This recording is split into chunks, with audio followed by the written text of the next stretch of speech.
Now to a different kind of housing story. In a lot of parts of the Bay Area, we live pretty close to our neighbors. That is true in much of the peninsula, too. But one family enjoys a unique distinction from anyone you or I know. Their backyard is thousands of acres, sort of. But they say they're being pushed out of their home of a generation, and Kelsi Thorud has more on why. So, did you grow up here? Oh yeah, I was born and raised here, which was awesome. I mean, it's not too many kids can say that they had, thousands of acres to play in as their backyard.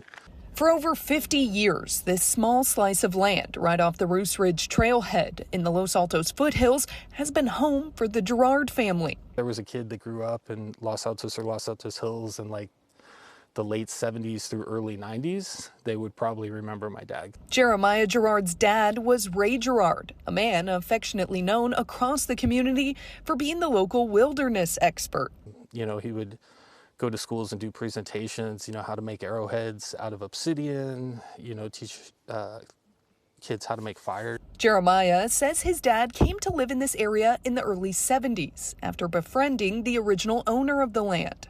He developed a relationship with Frank, and then Frank actually hired him to start patrolling his land before they even offered him, the home here. But in the late 80s, Frank sold the land to a preservation group called the Mid-Peninsula Open Space District.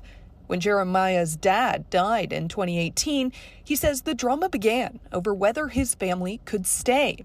That drama intensified when a tree fell on the family's home last fall, forcing them out and leading to an eviction notice. In a statement Mid-Penn sent us, it said in part that they made a separate agreement with Ray and his wife after 1987 that allowed them to stay but did not include any of their children. Now, with Ray's death, they say they're looking for a reasonable mutual agreement with Ray's wife, but are keeping legal options open if progress cannot be made. It also says the mobile home on the property is not currently being lived in and that the tenant is responsible for its care and maintenance. Jeremiah told us he doesn't agree with their interpretation, that he is not included in the agreement. And he's tried to repair the home, but they blocked him from doing it. We've been here. We have a right to be here. Jeremiah says the community has thrown their support behind his family, raising thousands of dollars and gathering hundreds of signatures to try and help them stay in their home. In the end, he says that's all they want.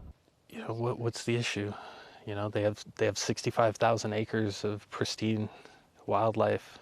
Why does this small section have to be counted with that when you've had a family that's been living here for 50 plus years with no issues?